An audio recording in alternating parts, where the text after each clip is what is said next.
Bakuage, boon, boon, boon, boon, boon, boon, boon, boon, boon, boon. Hello, everyone. Welcome to the Sentai Hero Special here on the Morphin Network. I'm here, Mike, going solo because Jared and Clement both have things they got to take care of. More power to them. Good, best of luck to you guys. But in the meantime, we are here to discuss the one, the only Bakuage Sentai Boonboomger. Episode 11. What the boy wants. What a boy wants, what a boy needs. He needs a plushie from Bandai Premium.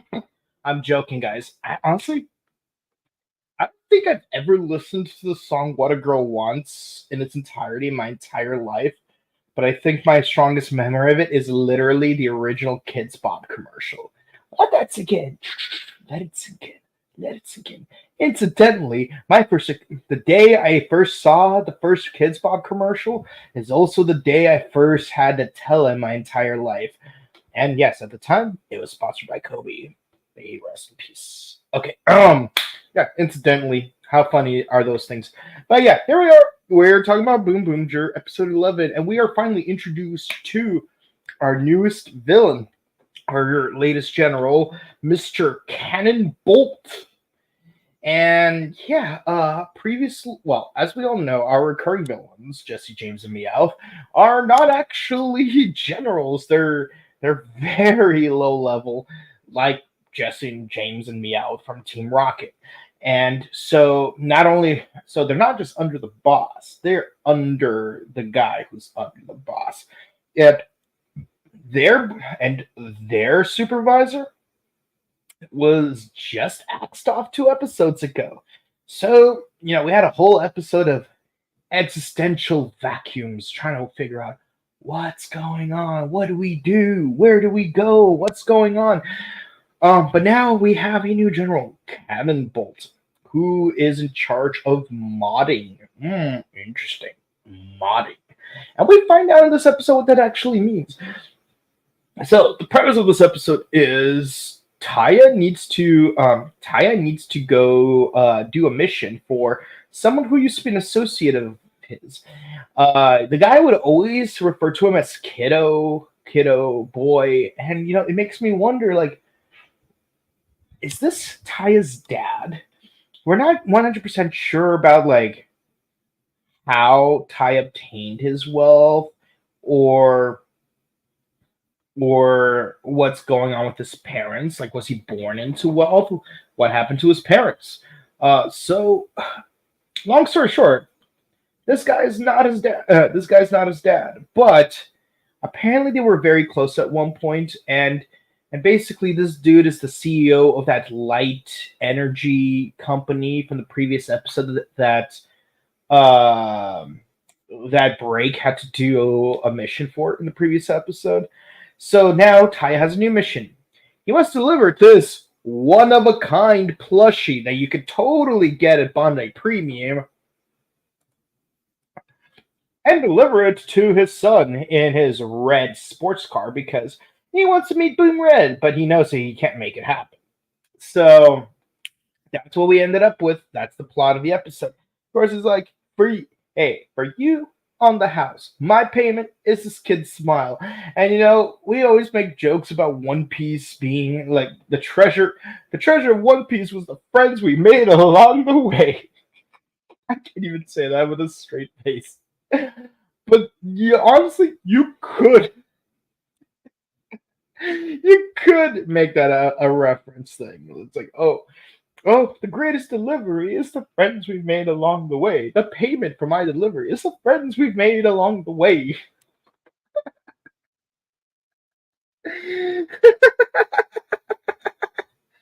Not gonna lie, that's kind of funny for me. That is low-key really funny for me.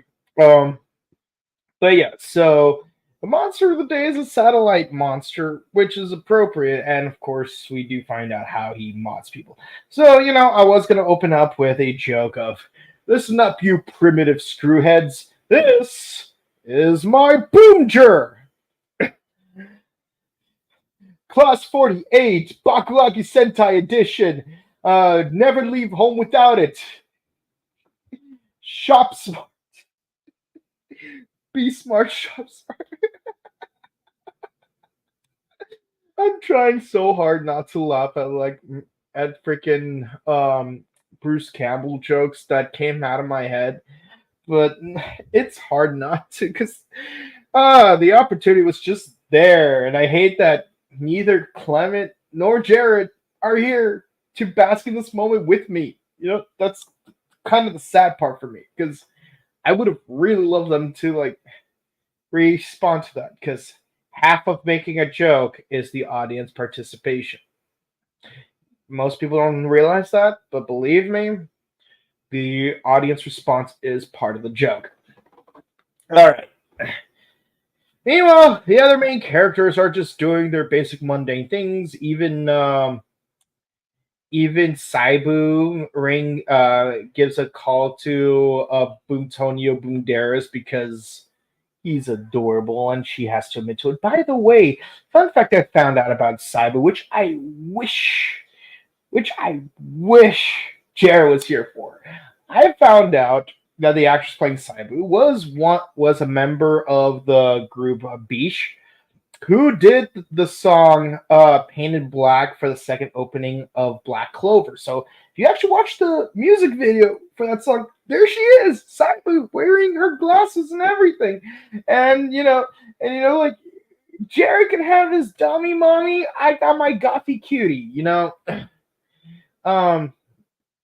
Yeah, no, she looks very gothy in that music video, not gonna lie. I don't know if it's intentional because of the fact that it's Black Clover that the song's intended for, but I don't really listen to a lot of Bish's music, so I wouldn't really know. But one thing I do know is apparently one of each member supposed to break some kind of conventional beauty standard, apparently.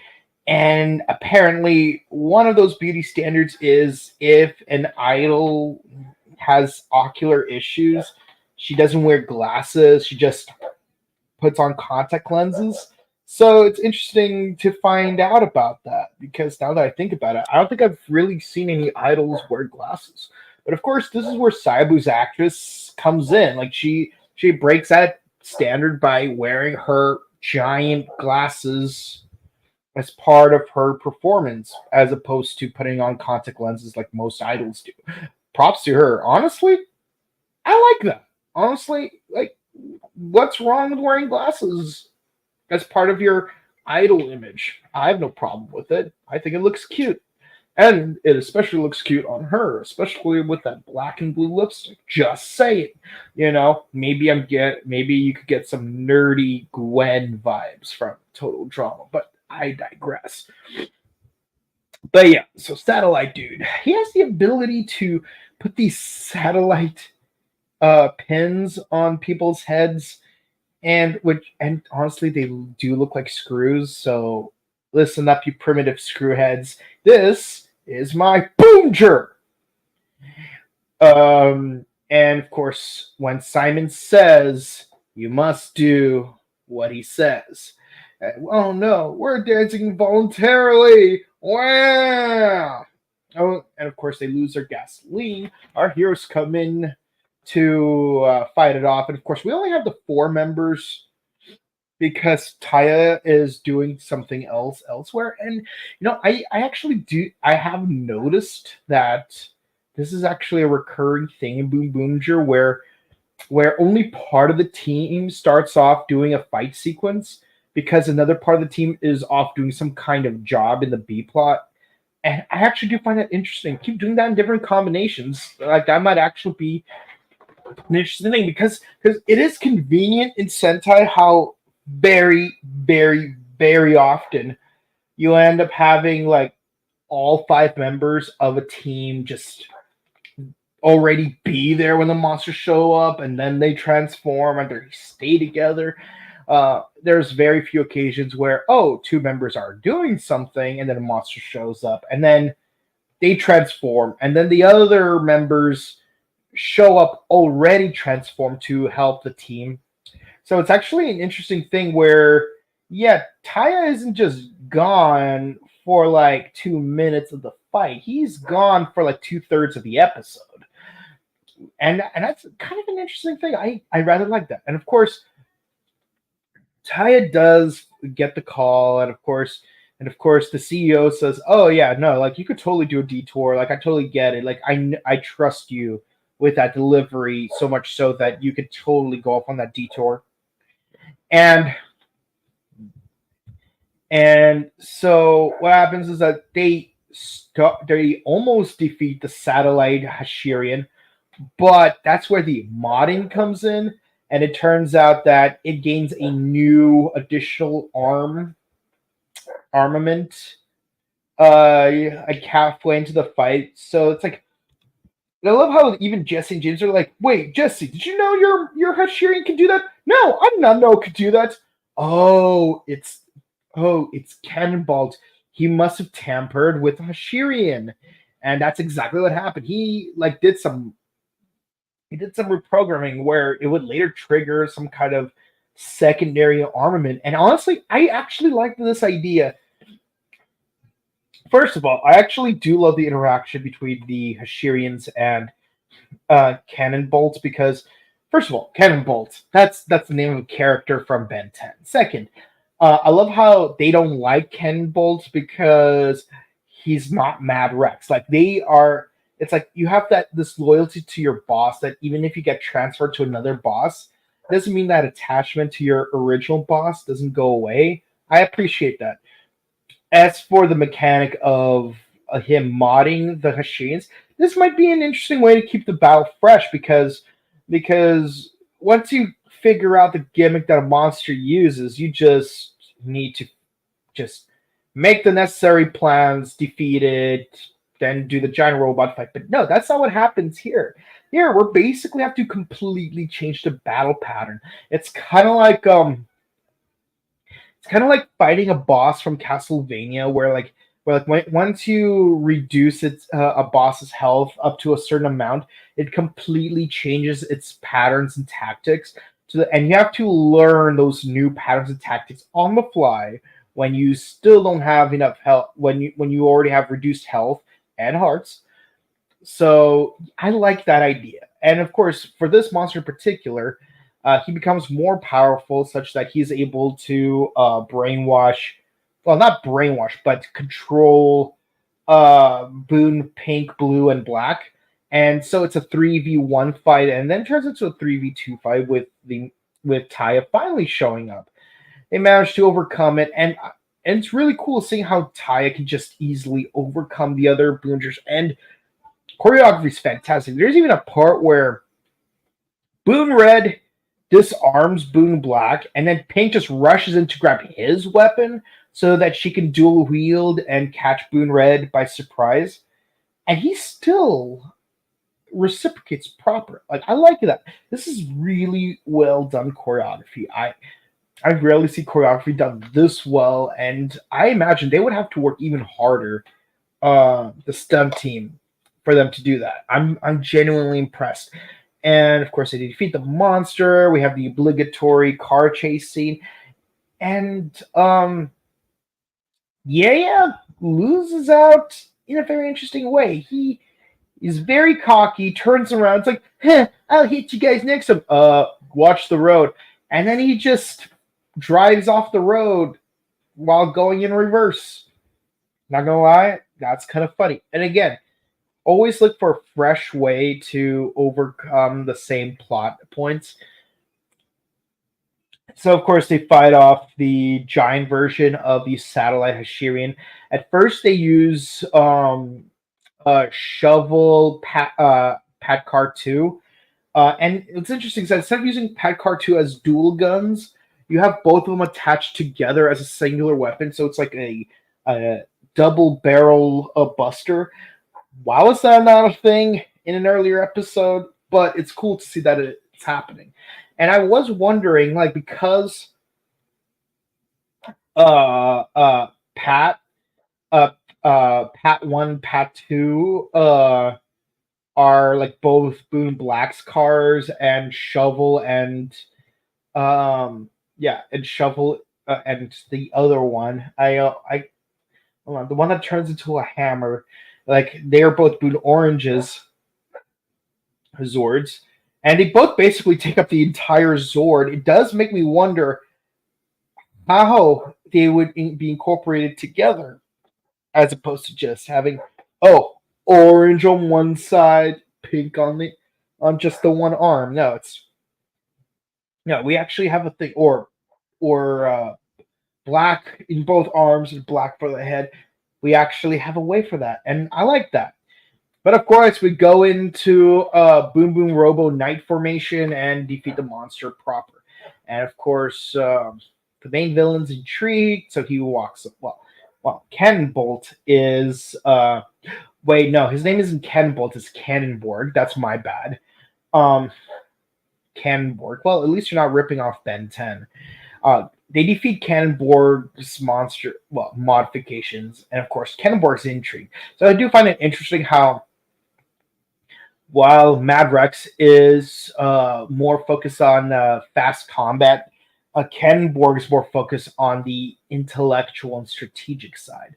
I wonder how many other generals we're going to see in this series and what their unique styles of invading Earth look like.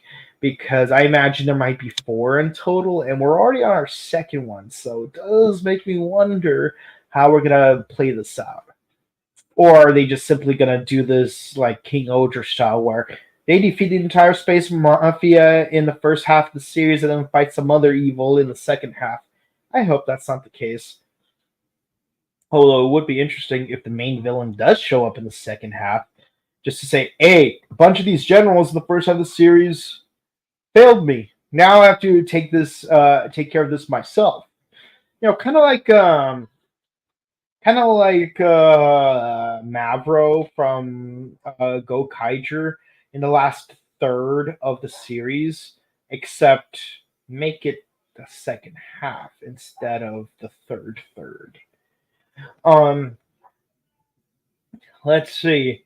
Yeah, and of course, Boon Red delivers the toy, and the kid on the phone. It's like, oh my god, I can't believe it! You got the actual Boon Red to deliver the toy, and that's what he's like. Taya, of course, you always surpass my expectations. Sort of implying that he figured out that Taya's Boon Red.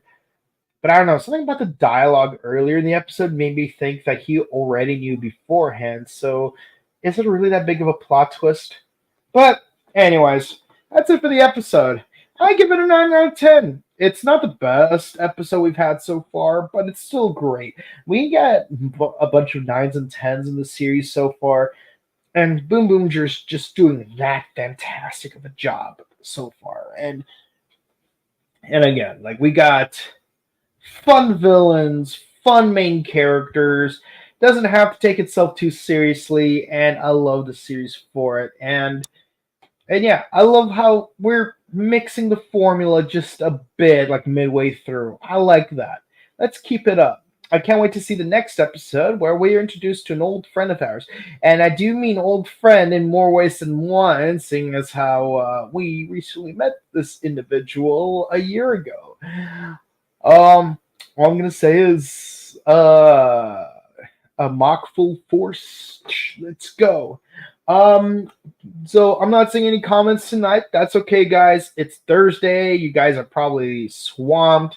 A lot of stuff going on. I just hope you guys have a fantastic rest of your week and a fantastic weekend. If you enjoyed watching this, please be sure to comment, like, and subscribe to us on YouTube, Facebook, Twitter, Instagram. Ding the bell icon to stay notified for our latest videos. Also, please be sure to share our videos because it helps us out with the algorithms. Our schedule is Mondays we do Ultraman Rube, Wednesdays Kamen Rider Gotchard, Thursdays Bakuage Sentai Boonboomger, and finally on Sunday Kamen Rider Kiva. And we're really close to finishing Kiva, so definitely stick around for that. Just so you know, there will be a momentary schedule change on the week of the 27th. It's just for that 1 week. I'm just letting you guys know ahead of time. I'll give you guys more details as we get closer to that week, but just letting you know now. And with all that said, guys, also please be sure to check out our sister channel, The Buttery Show. We do movie reviews, video games, news, etc. And appropriate I'm wearing this because it's Shrek month in honor of the 20th anniversary of Shrek 2. And we already did the first two movies. Definitely be sure to check those out and check out our discussions of Shrek the Third and Shrek Forever After next Tuesday and the Tuesday afterwards. And if you want to check out my personal content, you can find me on Instagram at Boken_Kabuto and on Twitch at twitch.tv/BokenKabuto. With all that said, guys, thank you guys so much for watching. We love you guys. Stay safe, stay hydrated, up your emergency kids, hug your loved ones. Make sure you slow down when you run towards a corner of an intersection because you don't know if a car is coming. And be sure to mind your traffic safety. Walk on the green, not in between. Those are the famous words of my Valentine. No a relation to Faye Valentine. And we will see you guys next time. Goodbye.